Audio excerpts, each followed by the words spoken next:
O Senhor esteja convosco. Ele está no meio de nós. Proclamação do Evangelho de Jesus Cristo, segundo Marcos. Glória a vós, Senhor. Naquele tempo, Jesus subiu ao monte e chamou os que ele quis, e foram até ele. Então Jesus designou 12 para que ficassem com ele e para enviá-los a pregar com autoridade para expulsar os demônios. Designou, pois, os 12: Simão, a quem deu o nome de Pedro, Tiago e João, filhos de Zebedeu, aos quais deu o nome de Boanerges, que quer dizer filhos do trovão, André, Filipe, Bartolomeu, Mateus, Tomé, Tiago, filho de Alfeu, Tadeu, Simão, o cananeu, e Judas Iscariotes, aquele que depois o traiu. Palavra da salvação. Glória a vós, Senhor.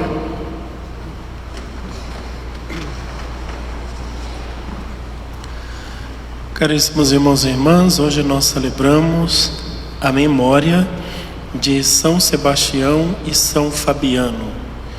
São dois grandes mártires dos primeiros séculos da Igreja.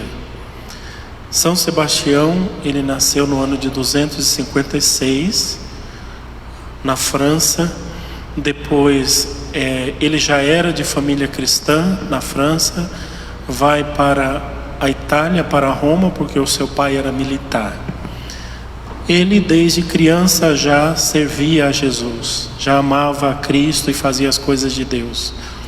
Quando chegou a idade do exército, ele entra para o exército romano e se torna depois um capitão da guarda pessoal do imperador.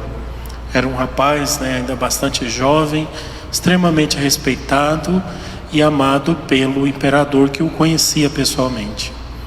Só que o imperador não sabia que Sebastião era cristão. Até que em um determinado momento foram presos 2 irmãos que eram gêmeos, por serem cristãos.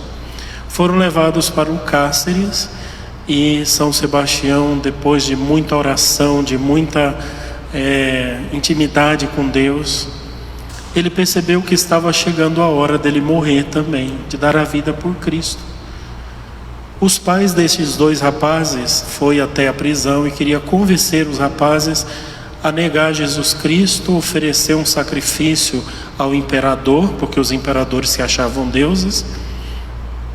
Então, renegar Jesus Cristo, renegar a fé e se salvar. E São Sebastião, quando soube que os pais estavam lá insistindo com os rapazes, ele foi pessoalmente lá encorajar os rapazes a darem a vida por Cristo. E São Sebastião foi tão eloquente na sua forma de falar e de conversar com os rapazes, que converteu os pais desses 2 jovens. Os 4 foram martirizados, não só os 2 jovens que estavam na prisão, mas o pai e a mãe. Os 4 foram canonizados, inclusive, pela Igreja Católica. Depois deste acontecimento, o imperador ficou sabendo que Sebastião era cristão. E Sebastião, ele já fazia muitas coisas. Ele visitava os pobres, ele ajudava as pessoas que estavam na prisão, e principalmente aqueles que foram presos por causa de Jesus Cristo, do Evangelho. Ele dava comida aos pobres, ele gastava tudo que ele tinha pelos outros, evangelizava, tinha uma vida cristã altamente movimentada. Então não é que ele morreu e depois de morto se tornou santo. Ele já era um grande santo, um grande homem. Até que ele foi levado então ao imperador. E o imperador questiona ele: como você fez isso? Você traiu a minha confiança. E ele disse: olha, eu sempre servi ao Senhor com todo o meu amor, com todo o meu apreço que eu tenho pelo Senhor. Mas a minha fé, ela é particular, e eu amo Jesus Cristo, e Jesus é de fato o meu general, e a Ele que eu sirvo na minha fé. O imperador insistiu que ele oferecesse um sacrifício para ele. Ele falou: jamais faria isso. Ele foi então levado para um determinado lugar. Ali ele foi amarrado numa estaca e foram chamados os arqueiros, que lançaram tantas flechas em São Sebastião que a história diz assim que ele ficou parecendo um ouriço de tantas flechas que acertaram o pescoço, tudo. Ele ficou completamente cheio de flechas. Achando que ele já estava morto, arrancaram ele ali da estaca e jogaram. Uma mulher chamada Irene, cristã, católica, levou o corpo dele para casa, retirou as flechas, fez remédios e uma série de coisas, e ele se curou. Depois de curado, ele foi levado, então, depois de curado, ele resistiu, o povo tentando segurar ele, e ele dizendo: não, eu vou, imperador, vou me apresentar ao imperador e vou lá dizer a ele novamente que eu sirvo a Jesus Cristo, que eu sou de Jesus. E tentaram segurar ele durante um tempo, não conseguiram. Ele foge, vai embora, vai até o imperador e diz: eu vim aqui dizer ao Senhor que Jesus é o meu imperador, ele é o meu rei. Sebastião então foi levado para o meio da praça para ficar como exemplo para os outros cristãos, para não se atreverem a desafiar o imperador. Ele foi então esmagado, macerado com bolas de ferro pelos soldados e por fim foi decapitado. Essas coisas horrorosas, pavorosas, como o martírio de São Sebastião, Santa Inês, Santa Cecília, as primeiras mártires dos primeiros séculos, eles eram escritos em ata. Inclusive era falado com detalhes como foi que aquele cristão foi morto. Teve cristãos que tiveram a pele inteira arrancada de faca, como se arranca a pele todinha da pessoa. Santa Ágata, por exemplo, ela foi amarrada num cavalo pelas pernas e arrastada na avenida inteira da cidade. Então era uma série de atrocidades que se fazia aos cristãos para servir de exemplo, para que ninguém tivesse coragem de ser cristão.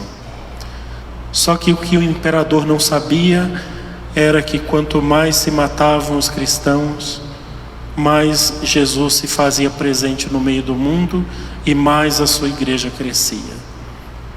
Sebastião então foi morto nesse dia 20 de janeiro, né?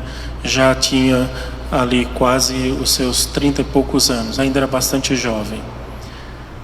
E é interessante que hoje na missa é justamente o Evangelho de São Marcos que faz a eleição dos apóstolos. E o Evangelho diz assim: Jesus então chamou quem ele quis. Cada um de nós somos chamados por Cristo. A cada um ele dá uma vocação. A vocação de São Sebastião foi o martírio. Pode ser que a gente não tenha essa vocação. Deus queira que não, né? Não quero ser apedrejado no meio da praça. Pode ser que a gente não tenha, mas pode ser que tenha.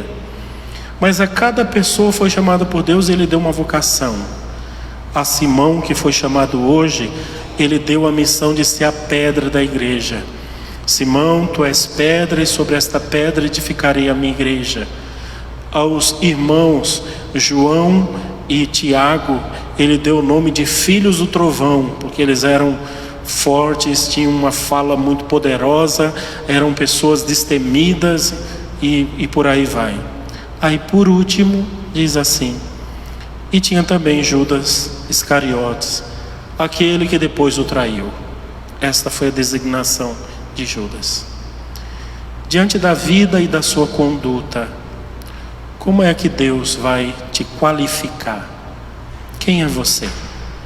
Você é Sebastião, o grande e valoroso mártir que deu a vida por Cristo? Você é Pedro, aquele no qual a igreja está edificada sobre ele? Você é João, o apóstolo do coração de Deus e do amor? Você é Teresa, a mística que encontra o Senhor no recolhimento, no escondimento? Você é Francisco, o pai dos pobres que deu a vida pelos pobres? Ou você é Judas, o traidor, o ladrão, o desonesto, o ingrato? Quem é você, afinal de contas? Todos foram chamados e todos serão qualificados. qual será a minha qualificação diante de Deus?